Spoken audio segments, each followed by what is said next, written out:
Carandiru foi uma penitenciária inaugurada em 1920 em São Paulo. Durante 2 décadas, foi considerada uma prisão exemplar para as outras. Essa prisão custou 14 mil réis, que era a moeda da época. Para construir uma penitenciária comum, era somente necessário 1.000 réis. Até o final da década de 30, a prisão funcionou perfeitamente. Por volta de 1940, o Carandiru atingiu a sua lotação máxima. Sendo assim, foram construídos mais pavilhões para aumentar a capacidade e então receber cada vez mais presos. Em cada pavilhão tinha um tipo de detento diferente, ou seja, a rotina de cada pavilhão era diferente. O pavilhão 8, por exemplo, era onde ficavam os prisioneiros mais respeitados. Já o pavilhão 7 era mais tranquilo, pois os presos passavam a maior parte do tempo trabalhando. Um dos pavilhões mais perigosos era o 9. Logo ali se reuniam todos os detentos que eram réus primários, ou seja, que estavam sendo presos pela primeira vez e não sabia das leis do presídio, impostas pelos próprios detentos. Dia 2 de outubro de 1992, estourou uma briga no pavilhão 9, na qual resultou um massacre. Tudo se iniciou às 10 horas da manhã, quando acontecia uma partida de futebol contra 2 times de presidiários e vários outros detentos assistindo o jogo. Enquanto a partida acontecia, a briga entre 2 presos conhecidos como Barba e Coelho ocorreu, e como eram de facções diferentes, a briga perdeu totalmente o controle e se espalhou por todo o pavilhão 9, e nenhum guarda conseguiu conter a briga. Boa noite. Mais de 100 homens executados em apenas 13 horas. A maior chacina de presos em todo o mundo. O fato mais terrível da violenta crônica policial brasileira. Como é seu nome? Milton Marques Viana. Você está condenado a pavilhão 9, eu presenciei os fatos.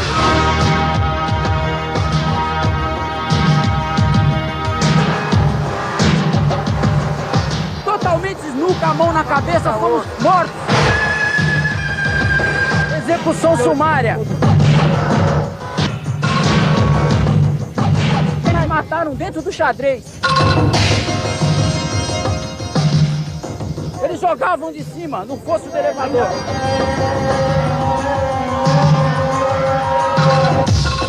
Eu vi um holocausto. Eu vi um holocausto. O massacre na casa de detenção em São Paulo na última sexta-feira desperta indignação no mundo inteiro. Pelas 2 horas da tarde, o pavilhão estava completamente tomado, e os detentos quebrando tudo que conseguiam. Até que então, em alguns locais começaram a pegar fogo, e assim a prisão foi trancada e o reforço chamado. Perto das 13h30 da tarde, haviam mais de 300 policiais prontos na entrada do presídio, todos eles comandados pelo coronel Ubiratã Guimarães, que autorizou a entrada deles para tentar controlar a situação. A partir deste fato, há várias versões do ocorrido.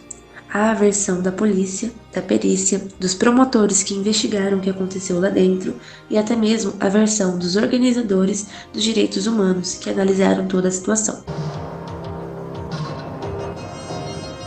Quando cheguei, fui informado que a situação estava incontrolável e que a tropa de choque já tinha entrado no pavilhão 9. Entrou atirando para dentro da cadeia, entrou atirando. 500 policiais armados estiveram na casa de detenção durante 13 horas. Os oficiais da PM tinham recebido uma ordem: resolver o conflito.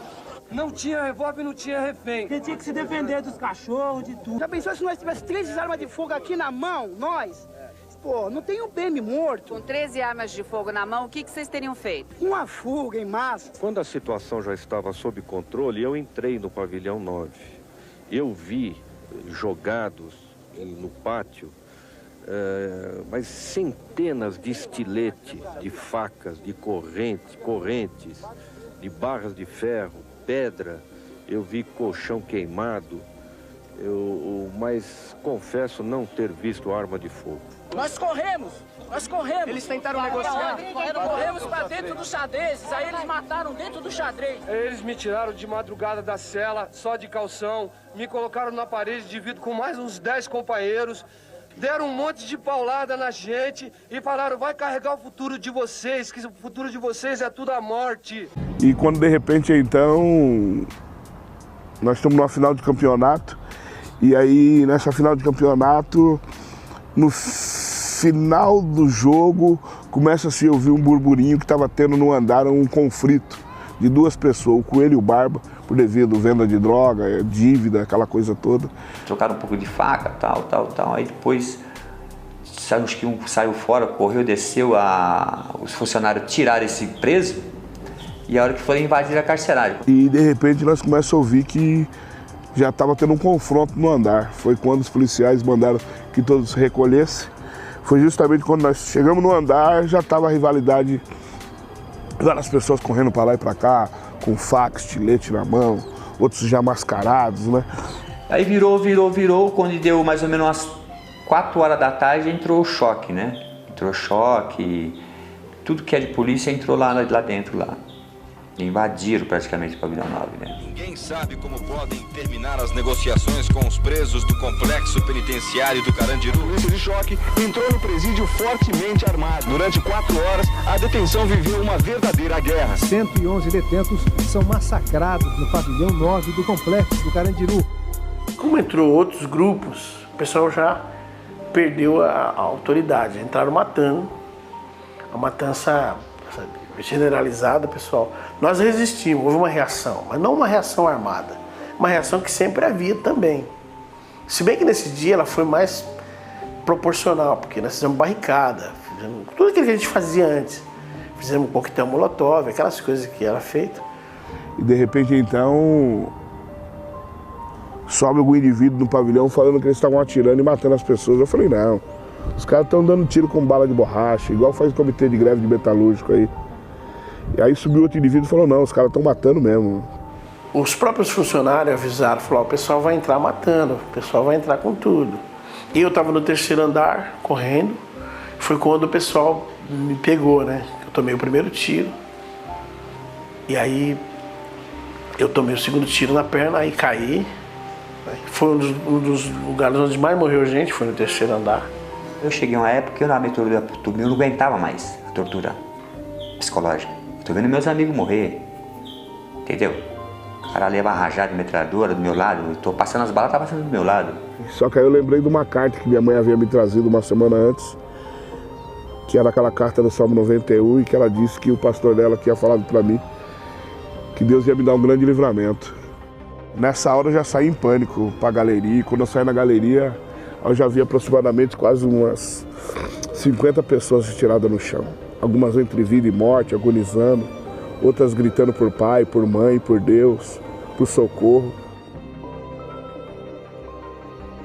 Era tantas pessoas caídas no chão que não tinha chão para você colocar o pé. Às vezes você tinha que pisar em cima de alguns cadáveres para você andar. Sentindo o paladar de sangue na boca, porque você imagina, você não experimentou sangue, você faz assim, tinha aquele paladar. Quando daqui a pouco o policial me viu e falou, moço, quando ele bateu na mão em mim, eu pensei, nossa, esse cara vai me executar, né? Ele, não vou te matar não, só quero que você ajude a carregar esses cadáveres aqui para nós fazer a limpeza do presídio antes que a imprensa possa fotografar isso. Foi aonde eu comecei a carregar alguns cadáveres. Aí eu comecei a juntar de 2 em 2 e arrastar esses caras, tumultuar, começou a chegar carro de ML, ambulância, viatura, catava esses cadáveres, jogava tudo para dentro dos carros e ia embora. Pessoas entre a vida e a morte agonizando. Você não podia ser preso psicologicamente pelo sentimento, não se seria o próximo a ser eliminado e o próximo a ser jogado também.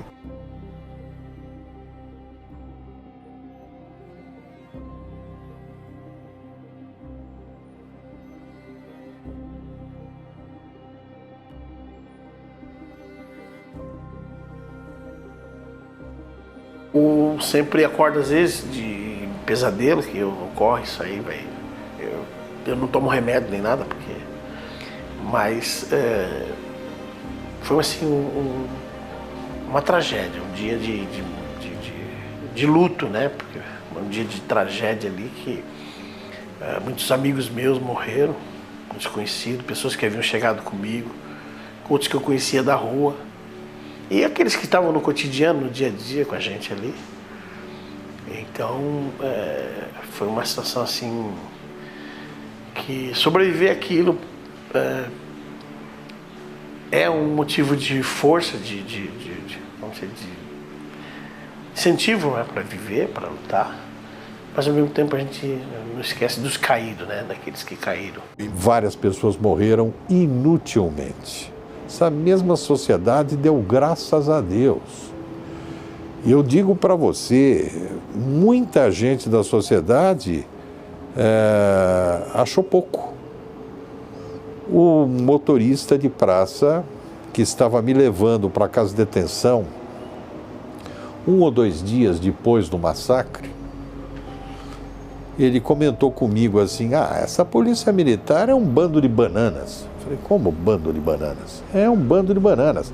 Eles estavam com a faca e o queijo na mão, doutor, entraram lá dentro e matam só 111.